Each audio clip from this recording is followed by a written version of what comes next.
Ayan, muli po tayo nagbabalik, ano po, at paki-comment po kung may audio na po tayo. Yan, at medyo nagkaroon po tayo ng technical problem dito po sa ating pong audio, ano.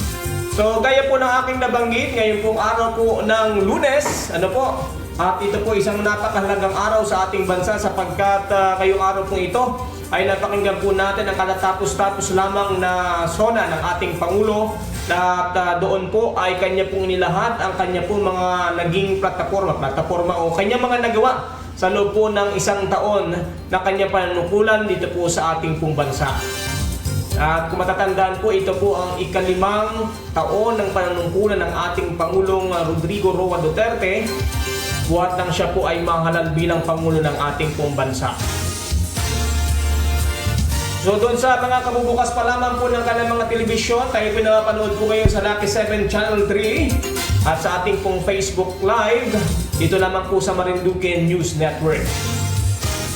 Ayan, doon po sa mga kararating pa lamang po ng mga bahay po nila at hindi po nakatunghay o hindi po nakapanood dito po sa isinagawa na sona ng ating Pangulo.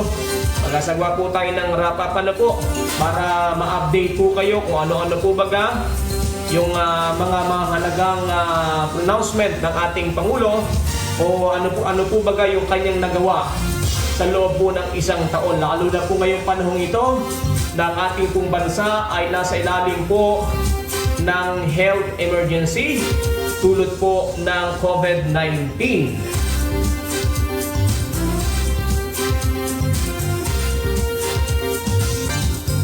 So, kanina po, sabi nga po ng Pangulo ay pinirmahan po niya yung isa pong batas na kumukontrol dito po sa ceiling price na mga lalo na po sa mga produktong medikal, lalo na po sa panahong ito ng pandemic, Kaya nung natandaan po natin, nag-atas nga po ang ating Pangulo sa ilang mga kapulisan, especially sa CIDG, na i-monitor yung mga nag-overprice na mga tindahan, especially mga butika na nagmamahal o nagtataas, overpricing no kailan po mga medical products, So kaya dun po sa mga sinasamantala yung pong panahon ngayon na ang ating bansa ay nasa pandemic tulad ng COVID-19, na paalalahanan po natin na meron po kayo kakaharapin na asunto kapag kain pong sinamantalayan. Sabi nga ng Pangulo, habulin daw po niya ang mga oportunista sa gitna ng krisis na ito. Ganon din, tinutukan din po o binabanggit din ng ating Pangulo, especially para po sa mga kabayan nating bagong bayani o yung pong OFW na naglaan ang ating pamahalaan ng temporary employment doon po sa mga kabayan po nating OFW na mawawalan po ng trabaho o nawalan ng trabaho dahil nga po sa COVID-19. Lalo na po yung mga nagsiuwi na dito sa ating bansa at nasa kanila na nga po mga lalawigan o mga probinsya.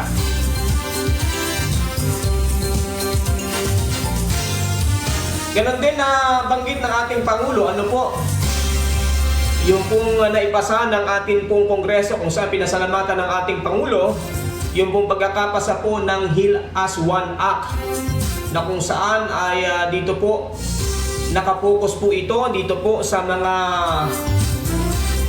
pagkontrol dito po sa apekto nga po sa ating bansa ng COVID-19. At ito nga po ay ipinapatupad po sa mga panahong ito.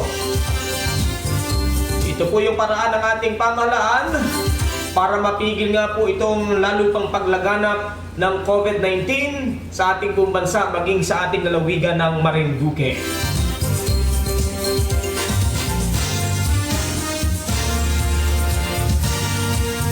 Ganon din po, ang sabi ng Pangulo ay kanya rin pong sinusulong yung fast track ng economic recovery ng ating pong bansa.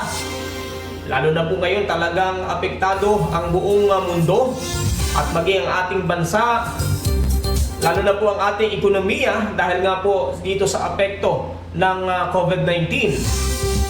Hindi lamang sa ating kalusugan, kundi lalo't higit po sa ating ekonomiya.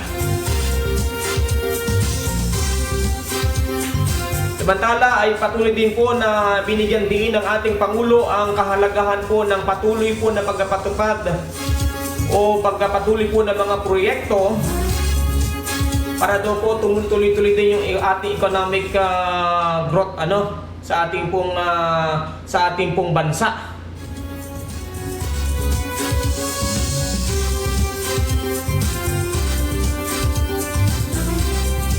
Kasi kung talaga pong ititigil din ng ating pamahalaan ito pong mga proyekto, isang tiyak na bagay, marami pong mawawalan po ng trabaho o hanap buhay.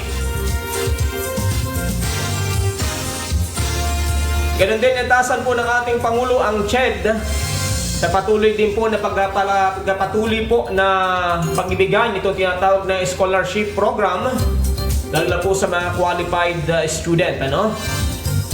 Ang CHED po ang siya sumasakop dito po sa mga kabataang nasa kolehiyo na sa mga panahong ito. Ganun din ay isa po sa tinutukan din ng ating Pangulo, itong karaingan na marami nating mga kabayan, lalo na po yung mga nasa mga urban area, na nangungupahan. Sabi nga ng Pangulo, siya po nanawagan at ipinagutos na yung po mga nagpaupa ay pinag-uusapan niyang huwag paalisin o palalayasin ng mga tenant. At ganun din, yung po may mga pagkakautang maging sa mga bangko ay nanawagan din ng ating Pangulo, especially sa Bangko Sentral ng Pilipinas, na extend po yung pong pagpapalawig ng utang, pero hindi po kadagdagan yung tubo o interest, lalo na po dun sa mga maliliit na negosyante. Ganun din, sabi nga ng Pangulo, ay kanya ding sinulong nga po yung pagprotekta, lalo na po sa mga consumer sa panahong ito ng ating bansa ay nasa gitna po ng pandemic. Sabi nga ng Pangulo, hahabulin din po niya yung mga online scammer na talagang naglaganap, lalo na po yung nambibiktima sa internet. Inasamantala yung pong malaking pangailangan ng ating mga kababayan. Sabi din ng Pangulo, pabibilisin din po yung pong mga transaksyon sa ating gobyerno para hindi rin maapektuhan yung ating mga kababayan. Lalo nga po ngayon na kung pupunta ka sa mga ahensya ng pamahalaan, talagang malaking gastos po yung pamasahe sa mga transportasyon.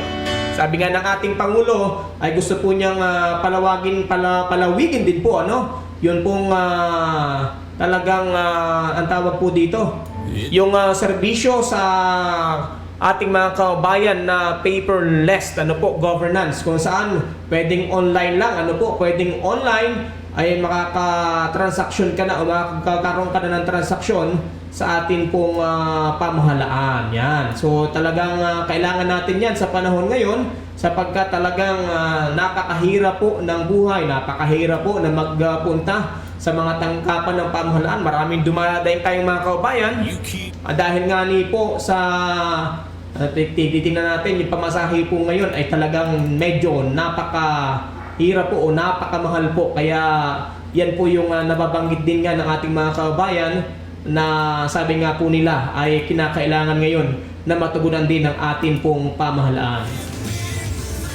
So, yan, yung iba po sa mga nabanggit ng ating Pangulo, kasama na rin po dyan, yung pong talagang napapanahon din po ngayon sapagkat napakalapit na po ng pasukan. So, isa po dito yung pong atin pong tawag dito, yung face-to-face na sa mga estudyante po natin, na talagang kailangan po matutukan din nga po ng ating pamahalaan. Pero sabi nga ng ating Pangulo, para maprotektahan po itong ating mga estudyante ay hindi pa po inapayagan yung face-to-face hanggang hindi po nasisigurado na mapoprotektahan itong kalusugan at kapakanan ng ating pong mga mag-aaral o estudyante.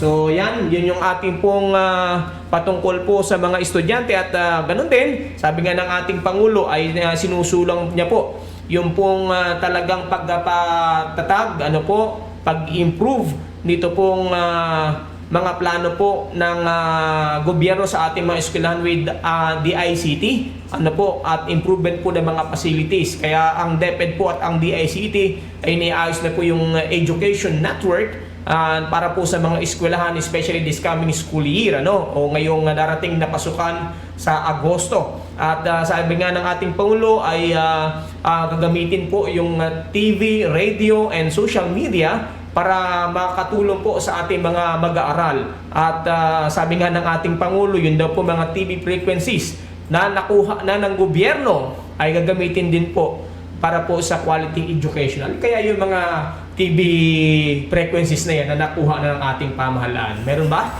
Ayan. So, yan yung mga nabanggit ng ating Pangulo para nga po masolusyonan din itong malaking issue ngayon sa darating po na pasukan para sa ating mga estudyante.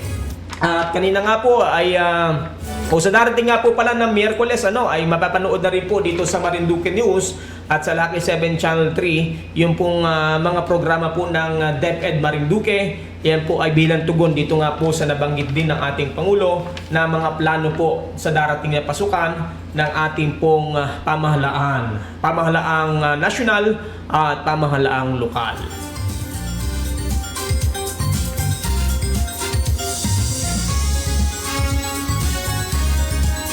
Balik po tayo doon sa patungkol doon po sa COVID-19. Sabi nga ng Pangulo, umaapilat din po siya sa pamahalaan ng China na kung magkakaroon na po ng vaccine ay unang-una rin po mabigyan ang atin pong gobyerno, ang Pilipinas, para po masolusyonan na po itong COVID-19 na talagang lumalaganap dito po sa ating lalawigan.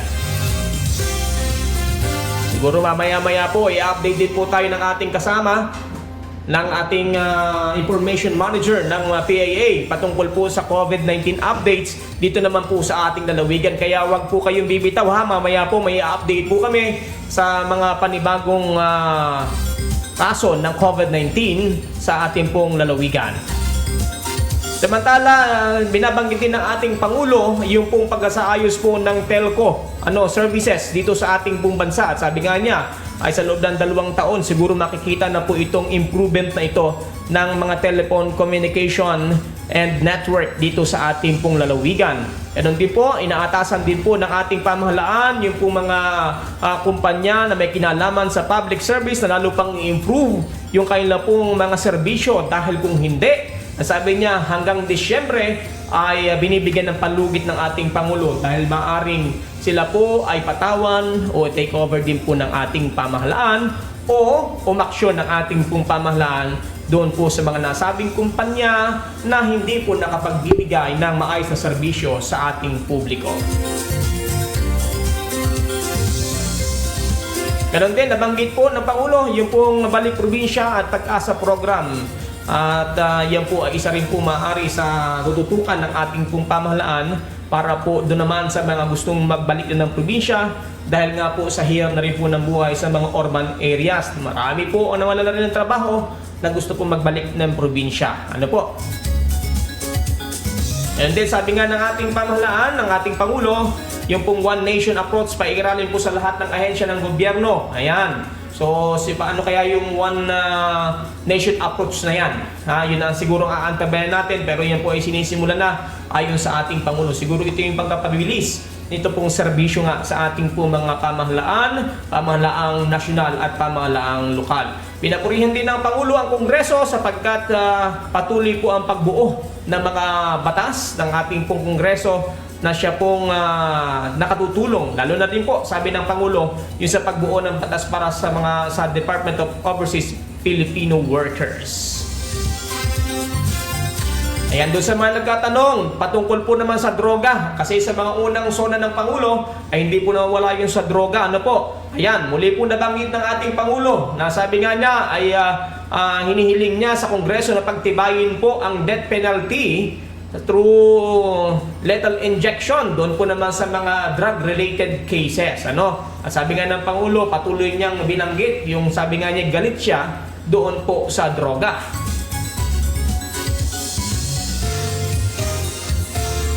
Uy, nabanggit din.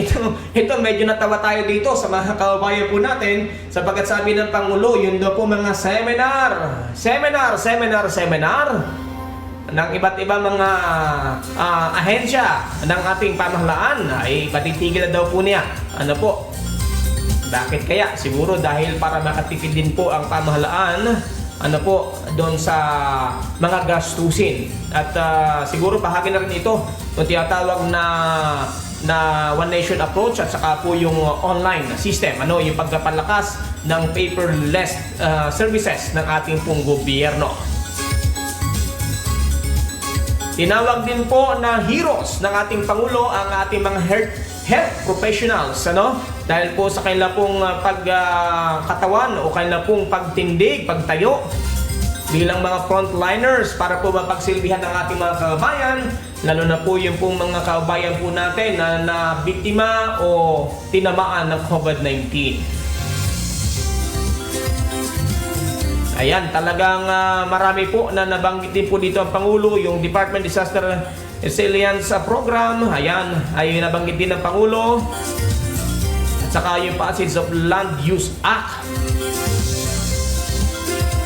Modernization of Bureau of Fire. Yan, isa po sa nabanggit ng ating Pangulo na kanya pong talagang tinututukan. At maging, ito po yung nagustuhan po natin. Ang sabi ng Pangulo, growth of economy depends on robust agriculture sector.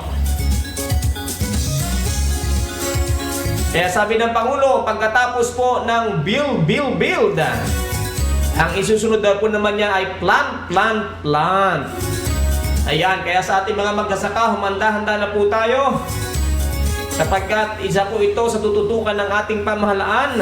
Sapagkat nakikita po ng ating Pangulo na isa po sa susi ng pag-unlad ng ating ekonomiya, ito pong tinatawag na agricultural sector.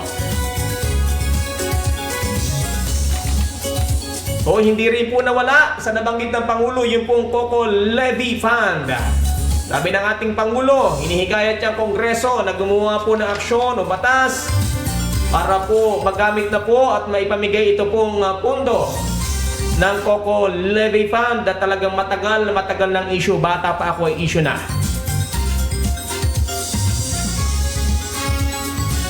At nabanggit din ng ating Pangulo, hindi po nawala yung pong issue po patungkol sa independent foreign policy ng ating pong bansa.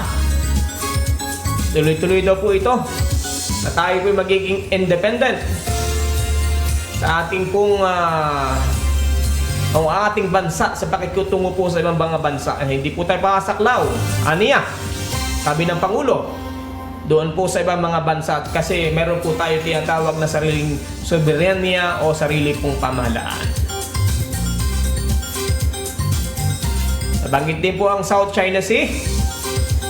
At sabi nga ng Pangulo, hindi po tayo handa na makipaggera. Kundi ang kailangan natin ngayon ay sa mapayapang paraan ay dahil kung saan man daw po o kahit saan man tingnan ay hindi po tayo handa, hindi po sapat ang ating bansa para makipaggera sa China. At sa uli nabanggit din po ng ating Pangulo yung patuloy po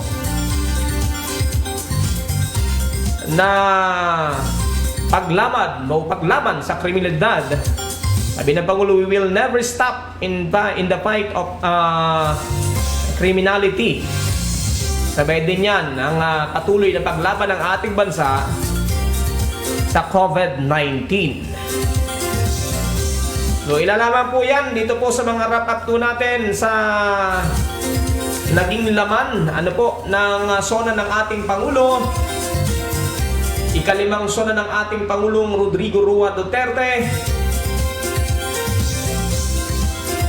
Ngayon pong araw pong ito ng Lunes, ika-27 sa buwan po ng Hulyo.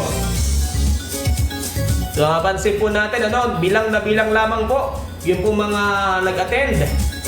At marami po nag-attend ay sa magitan po ng virtual. Naka-zoom po hindi tayo nagkakamali.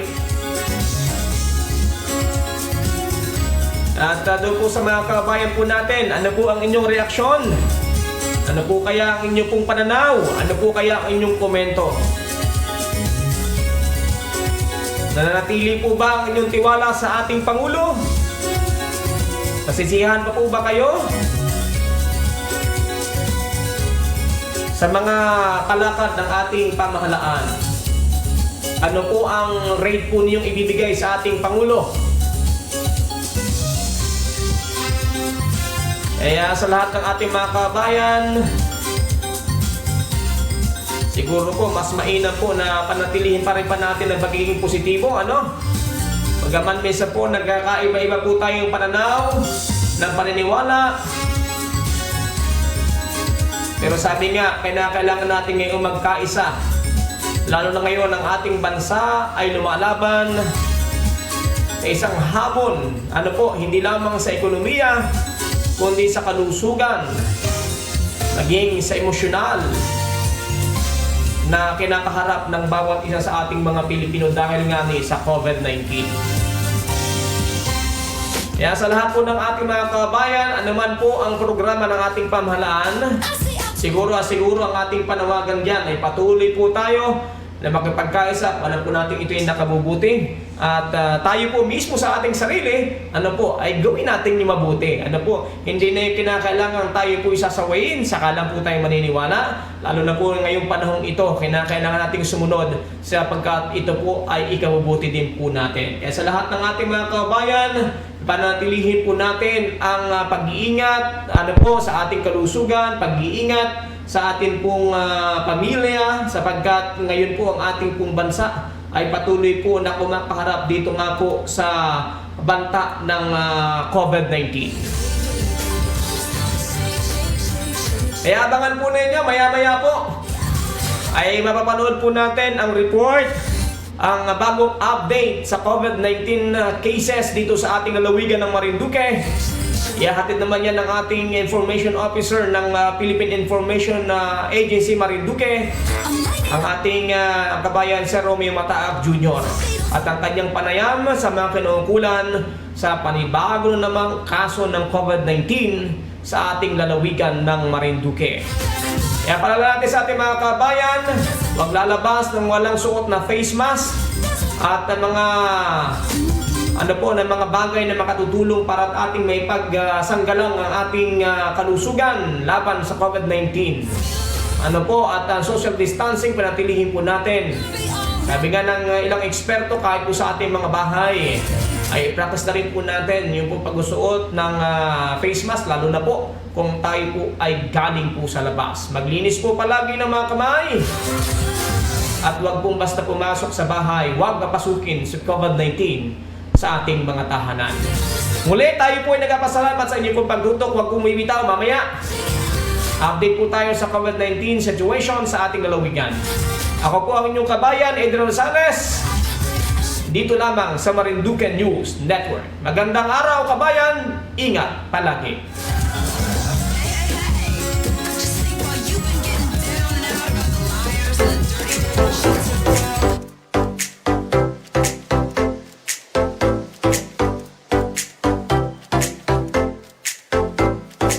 Bilang aming pasasalamat sa lahat po ng